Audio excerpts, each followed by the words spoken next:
L'Hebdo Politique. Bonsoir et bienvenue dans l'Hebdo Politique, votre rendez-vous politique du dimanche soir sur Radio Sensation en association avec TV78. Ce soir, épisode 235, mon invité est le maire MoDem de Villepreux, Jean-Baptiste Amonique.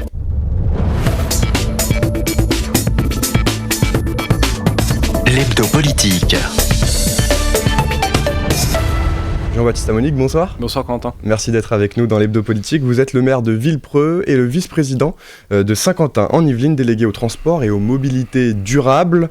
Vous êtes aussi le président du MoDem dans les Yvelines. L'actualité, c'est toujours la réforme des retraites. Alors à l'heure où nous enregistrons cette émission, le débat se poursuit à l'Assemblée nationale. On ne sait pas encore si la motion de censure va être votée ou si les débats vont être prolongés. Normalement, en tout cas, le texte arrivera au Sénat le 2 mars. Des débats animés, on l'a vu dans l'hémicycle au cours de ces 2 dernières semaines, plusieurs groupes se rejetant la faute les uns sur les autres sur la longueur des débats. Qu'est-ce que vous en avez pensé, vous, en tant que depuis Villepreux ? C'est vrai, là, à l'heure où on enregistre cette émission, on ne sait pas ce qui va advenir de ce texte. Ça fait plusieurs jours qu'il est en débat à l'Assemblée nationale. Il reste encore 3000 amendements au moment où on se parle. Avec la difficulté, c'est que les débats doivent se terminer normalement ce soir. Là, on se parle, il est vendredi. Je ne sais pas dans quel état le texte va arriver au Sénat. On a vu qu'il y avait une obstruction parlementaire, notamment de la France Insoumise et du Rassemblement National depuis le début de l'examen du texte. Quand on dépose 10 000 amendements, c'est pas 10 000 amendements constructifs, personne n'est dupe. Moi, je salue plutôt l'attitude du groupe communiste qui avait d'ailleurs déposé un certain nombre d'amendements et qui a décidé de les retirer justement pour pouvoir donner à l'occasion à ce texte d'aller au bout. Je crois qu'il faut quand même rappeler la grande ligne et les grandes orientations de ce projet de loi. D'abord, ça part d'un impératif, et je crois que tout le monde est très attaché au système de solidarité français, c'est de sauver le régime de retraite en mettant justement le système à l'équilibre. Aujourd'hui, on a 346 milliards 346 milliards, c'est le coût des retraites aujourd'hui par an en France. Il y a 30 milliards qui sont financés par de la dette chaque année. Ça représente à peu près 20% par an de l'endettement de l'État français. C'est évidemment pas un modèle qui est soutenable et durable pour les générations futures.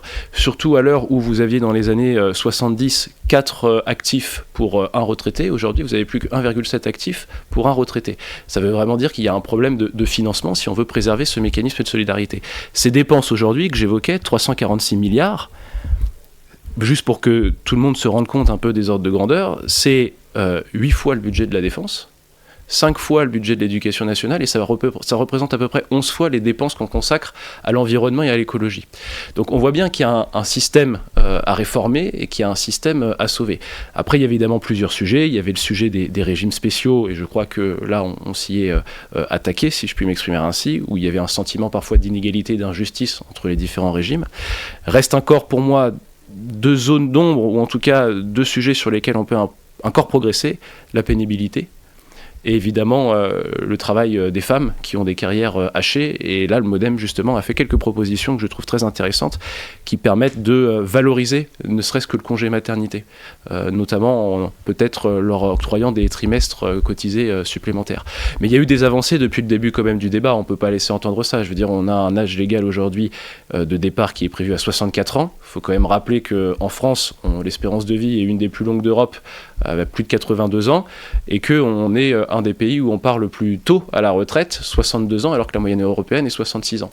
Mais il y a encore des sujets sur lesquels on peut avancer. Il ne faut pas oublier non plus que c'est une réforme qui se veut être une réforme de justice sociale. Ça, je crois qu'il faut absolument le rappeler.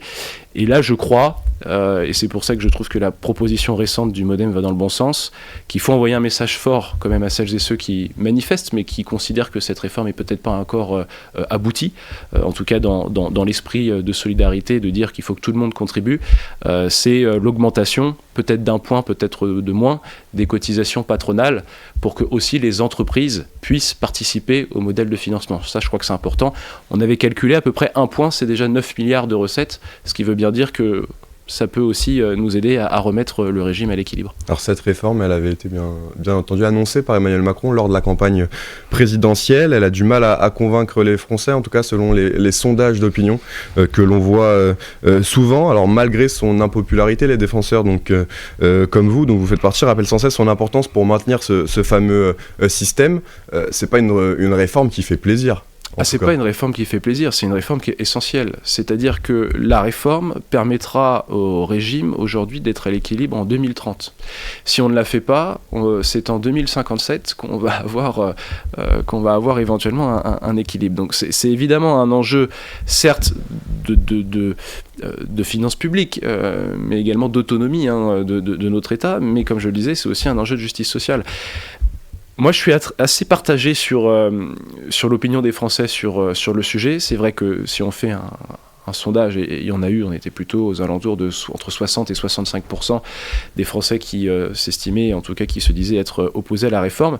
Mais quand on regarde après profession par profession, branche par branche, catégorie de population par catégorie de population, c'est beaucoup plus nuancé. Et c'est pour ça qu'on parle de la réforme des retraites et pas de la réforme de la retraite, parce que finalement on voit que à chaque situation, quelque part, il faudrait presque, alors c'est impossible, mais il faudrait presque des réponses particulières, ce qui est évidemment pas l'ambition, puisqu'on ne pourra pas le faire ainsi. Moi, j'entends certaines revendications, c'est ce que je disais, notamment sur l'aspect social. Des avancées ont été faites.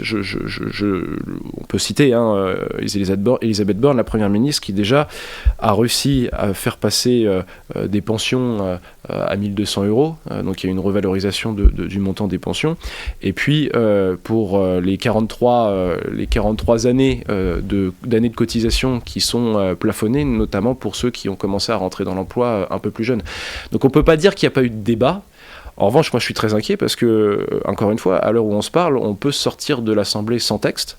Ça veut dire qu'on ne sait pas sur la base de quel texte le Sénat va débattre. Normalement celui du gouvernement. Normalement, c'est ça. C'est le gouvernement qui décidera en tout cas. Exactement, celui du gouvernement, mais vous imaginez bien que si les choses ne se passent pas mieux au Sénat, parce que le timing va aussi être très serré pour pouvoir examiner le texte, on va finir soit sur un 49.3, mais je ne crois pas que ce soit la bonne solution sur un texte comme celui-ci, soit on va terminer sur une commission mixte paritaire qui n'aboutira pas et qui ne sera pas conclusive entre l'Assemblée et le Sénat. Donc je crois qu'il y a encore peut-être des signaux, sans pour autant revenir sur l'ambition de la retraite. Il y a des choses sur lesquelles il faut pas lâcher, parce que je crois que sinon on déshabille totalement la philosophie même de la réforme. Mais en tout cas, il faut la faire. Je voudrais juste un dernier point, parce qu'on en parle très peu. On se rend compte, et François Bayrou l'a dit dans le cadre de ses rapports au Haut-Commissariat au Plan, qu'il y a un vrai sujet de démographie. François Bayrou, le président du MoDem. Du MoDem et au commissaire au Plan. Au gouvernement. Il y a un vrai sujet, parce que j'évoquais tout à l'heure le rapport entre le nombre d'actifs pour le nombre de retraités, en rappelant évidemment que ce sont les actifs qui financent aussi les retraites des retraités. C'est notre système de solidarité.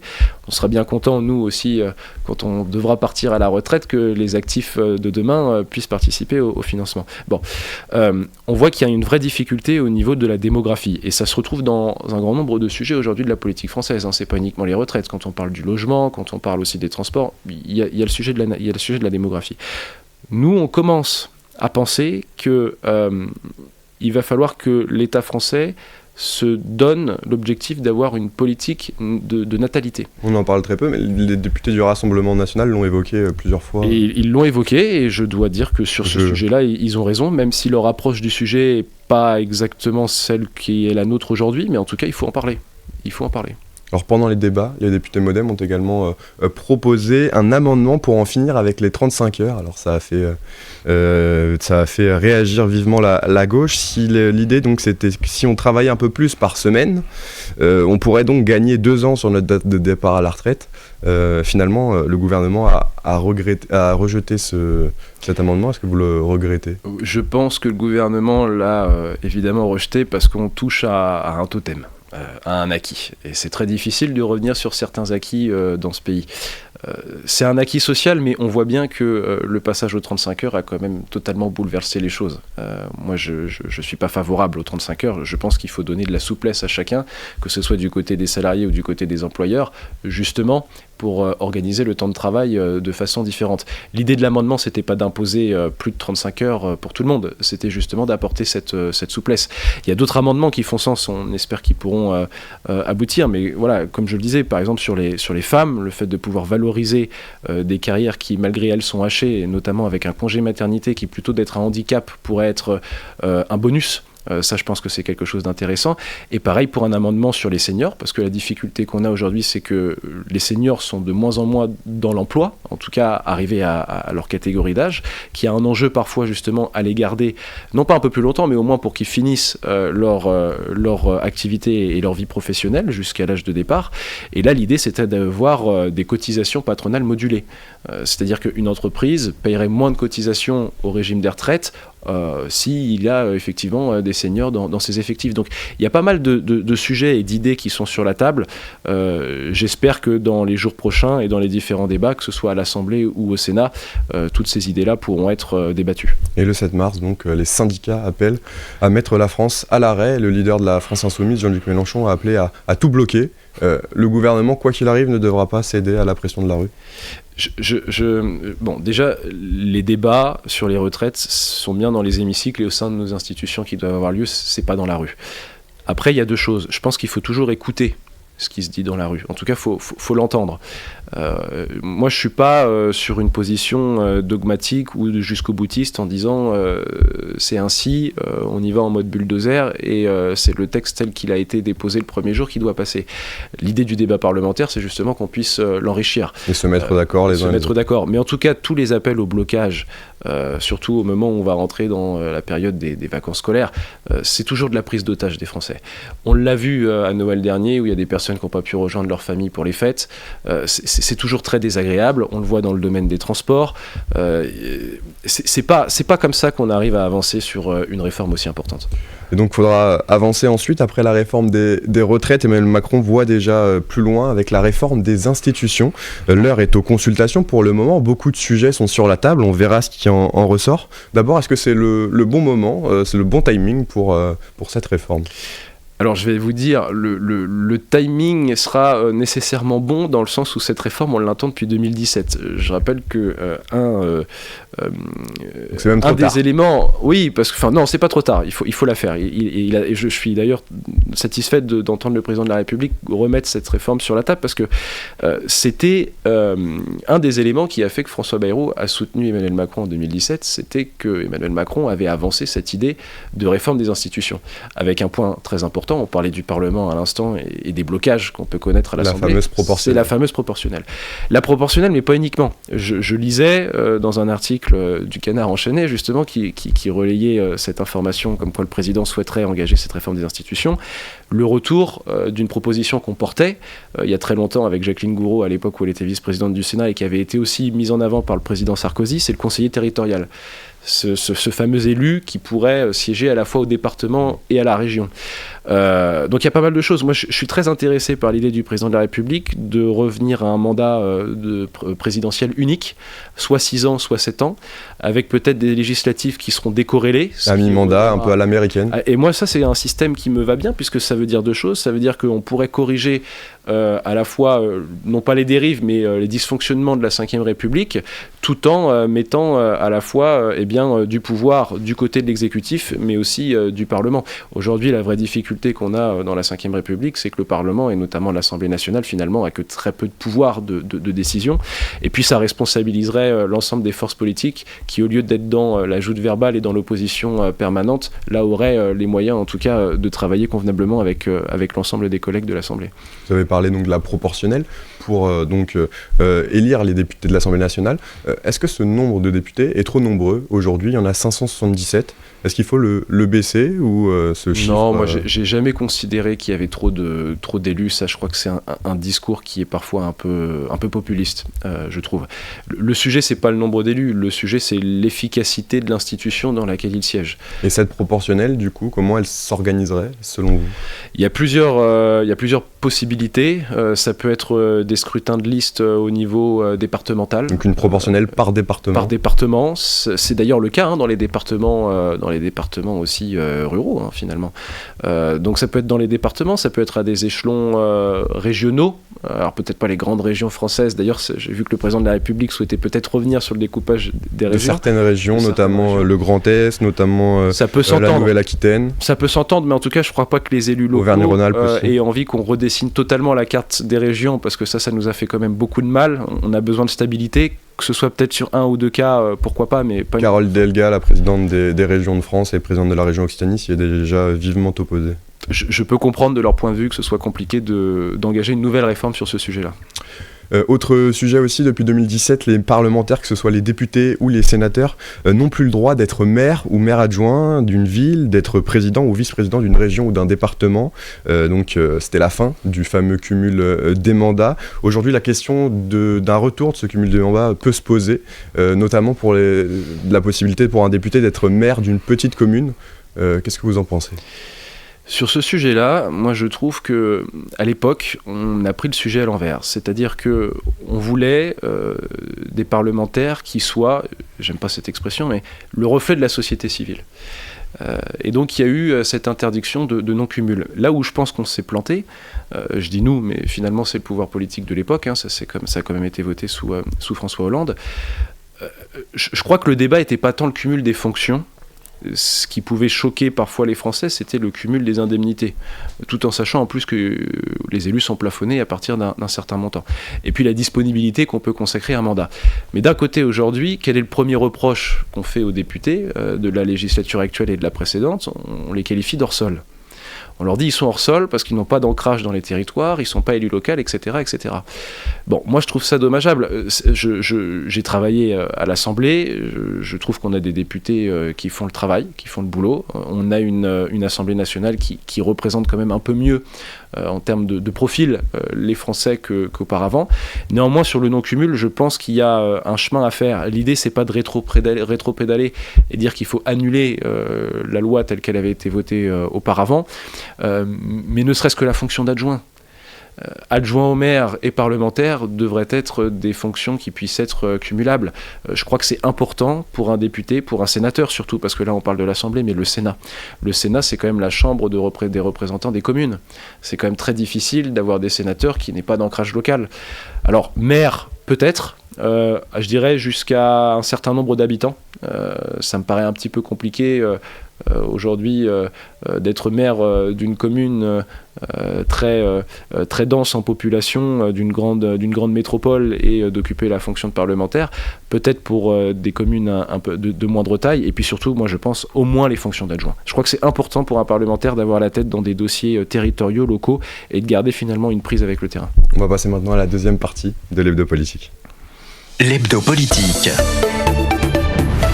Toujours avec Jean-Baptiste Amonique, maire MoDem de Villepreux. On parlait justement de la réforme des institutions à l'instant. L'engagement citoyen, c'est la grande cause de la ville de Villepreux en 2023. Alors pourquoi est-ce que vous avez fait ce choix cette année ? On a lancé, on a acté à Villepreux qu'on aurait chaque année une grande cause municipale liée à une politique publique qu'on fait priorité sur la commune. 2022, c'était l'inclusion du handicap. Alors ça ne veut pas dire qu'au 31 décembre, on arrête. On arrête totalement. Non, on continue, mais c'est pour pouvoir enclencher des choses. Sur 2023, c'est l'engagement citoyen.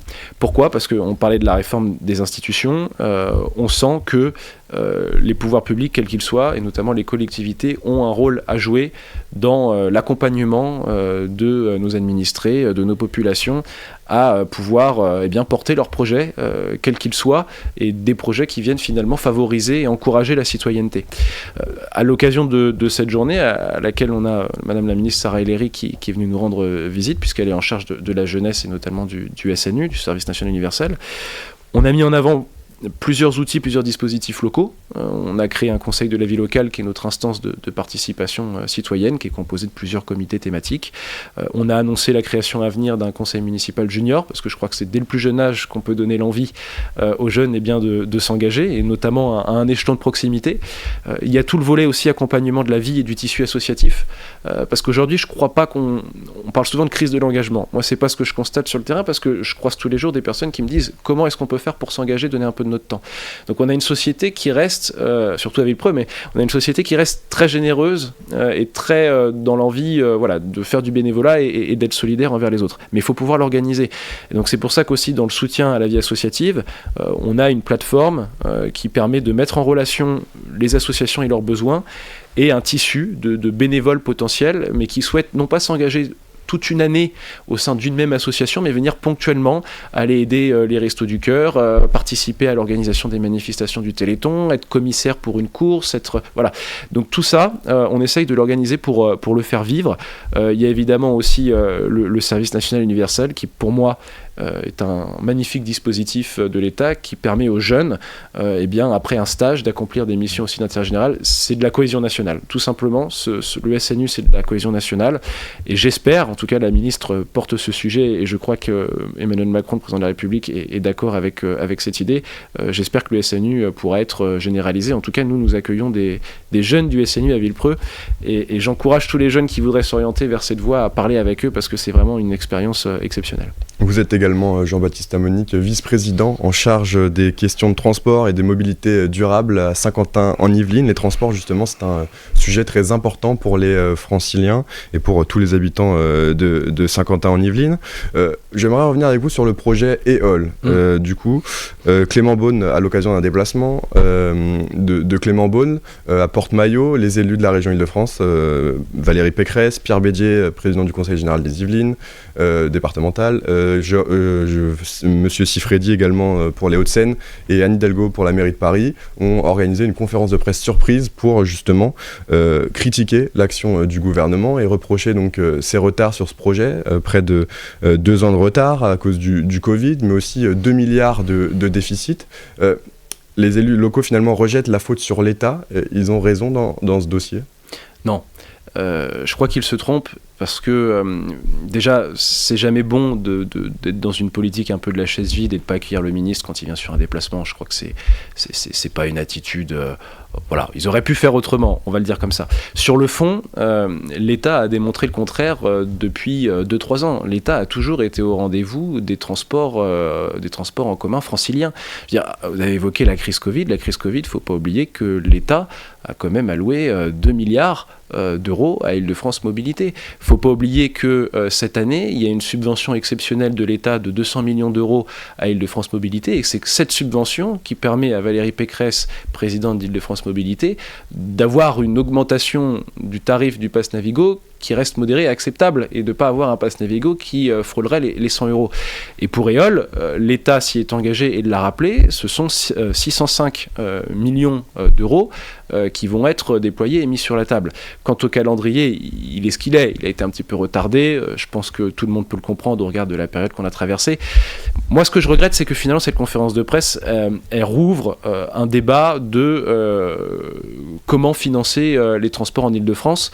Or, on a eu des assises. On a eu des rencontres il y a 1 mois et demi à la région avec l'État, le ministre était là, avec Valérie Pécresse, et on est déjà tous autour de la table pour essayer de trouver des solutions pérennes pour financer les transports. Donc il ne faut pas rejouer le match, ou en tout cas je pense que c'est inutile de faire de la polémique de cette façon-là. Je pense qu'il faut plutôt qu'on continue à travailler tous ensemble, comme c'est le cas déjà depuis plusieurs semaines. Donc moi j'ai bon espoir, en tout cas au-delà de cette petite sortie médiatique, que l'ensemble des élus franciliens continuent à se mobiliser dans des conditions un peu plus favorables. À Saint-Quentin-en-Yvelines, en tout cas, la ligne qui intéresse grandement du projet Grand Paris Express, c'est la ligne 18 qui est attendue. Elle reliera donc Versailles à l'aéroport de Paris-Orly. En passant donc par Saint-Quentin-en-Yvelines, la mise en service est attendue environ en 2030. Pas de retard prévu pour le moment. Écoutez, moi j'étais avec la Société du Grand Paris Express la semaine dernière.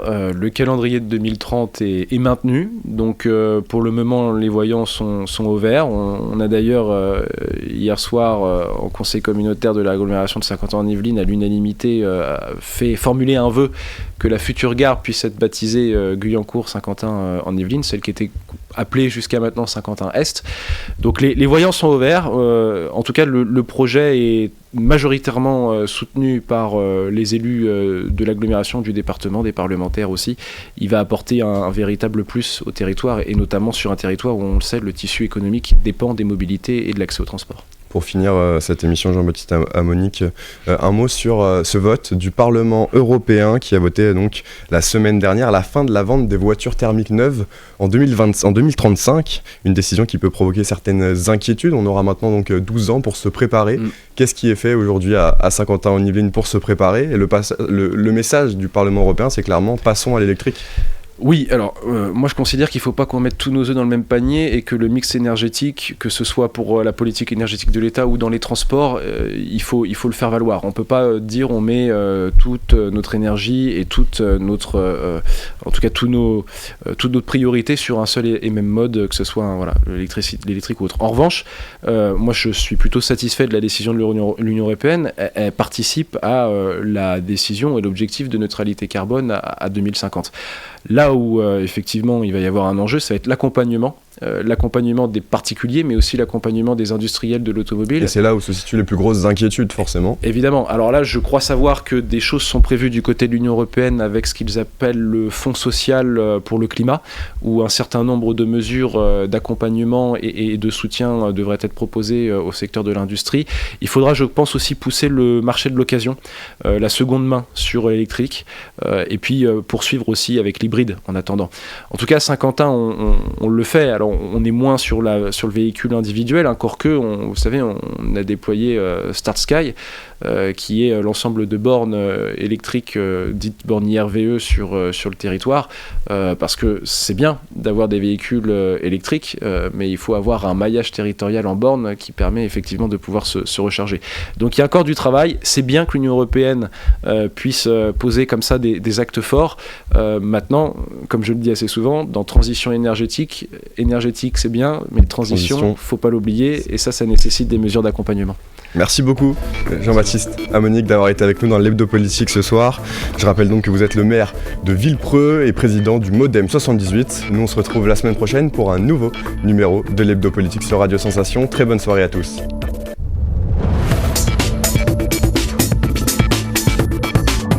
L'Hebdo Politique.